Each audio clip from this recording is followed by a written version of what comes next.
Alright, this is a video I've been meaning to make for a long time. I actually showed a bit on how I do this years ago on a blog post on my wiki, but not many really understood. So this video is to give more depth and context to how do I make my animations. I mean seriously, how in the world am I doing this? I use what is called Sprite Animation. It's one of the easiest animations to use. Sprite Animation is a type of animation that uses sprites. Obviously. For example, these images of Mario, each individual image is a sprite. Sprites can be reused as many times as you want for an animation. Here are two animations I've made using these sprites.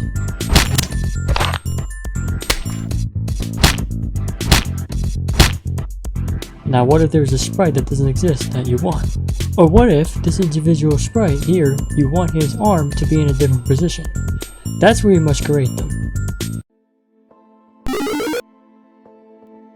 I use many softwares. There's a lot that will go into creating a sprite animation. You want it to be good.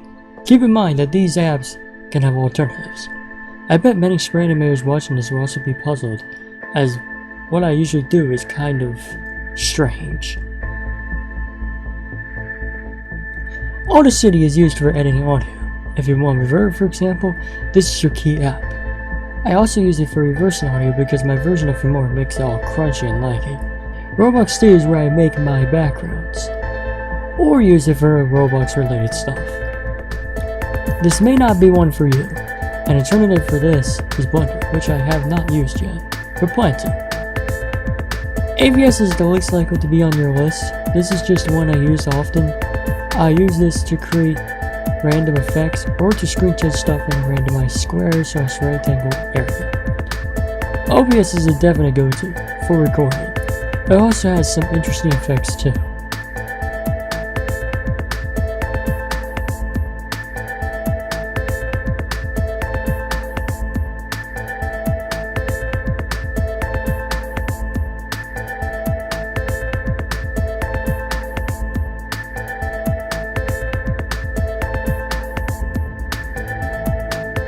Paint.net is where I make sprites and create my characters. There's obviously many alternatives, but I much prefer this, and I am used to it. It's simple and easy to use.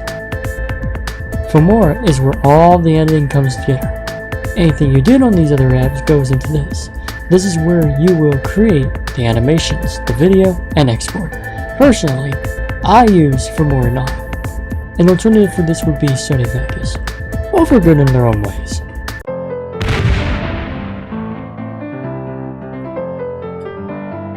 This is taking longer than expected. Frames per second are an important part of sprite animation. Here's a random grandma. I will animate her pulling out a gun. Here's how it looks in 3 frames per second. Here's how it looks in 2 frames per second.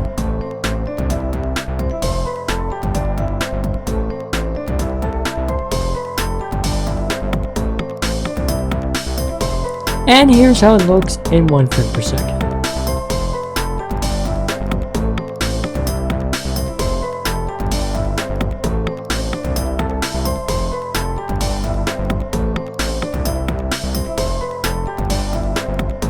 You have to find what fits best for the animation. It also depends on the context of the scene. I can even use 2 frames per second for a certain material in the same scene, but then switch to 1 frame per second, or even randomly 10 frames. I'll warn you ahead of time, backgrounds are actually possibly the most difficult. Backgrounds are essential for adding animation, obviously. The reason they are the most difficult for me at least is due to how you're going to want to make any character and object interact with it. Also because if the characters are in one scene with a background and they decide to go off the background into another background, you can't do it. If the new background isn't connected with the other one, this creates scenes you must really plan out before getting into production. I often use real-life images, and as you can expect, that's not going to always go according to my plan. Some things I can recommend are Roblox Studio, Blender, and AI, though a lot of people hate the use of AI, so that's probably a no. When using 2 separate backgrounds that don't fit, try to make it fit. This also depends on the type of backgrounds that you're trying to use. If you're using backgrounds that actually have animation going on in the background, Good luck!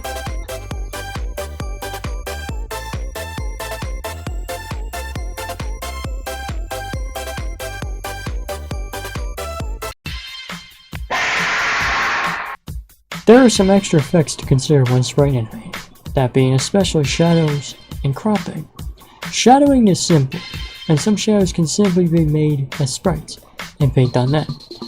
I often will use a single circular shadow, which I can expand the size of for more. I can use this below objects or characters. Just make sure if you do this to not overdo it. Crop it is how characters can interact with the background or objects. For example, Ouija interacted with the hole in the background. To do this, you have to make separate sprites for each sprite there is less of Ouija in each one. Slowly by little, starting from the top or bottom, depending on how you're doing this, you trim off pieces of Ouija. This is hard to explain, so a video demonstration is better. And that's about it. It's not as hard as you may think once you get the hang of it. It takes time. If there's any questions or things I've missed, I can go over this in a part 2. Thanks for watching. Make sure to like and subscribe, do all those crazy things. You can even check out my franchise Sprite Animation channel, which I'll link in the description. Thanks for watching.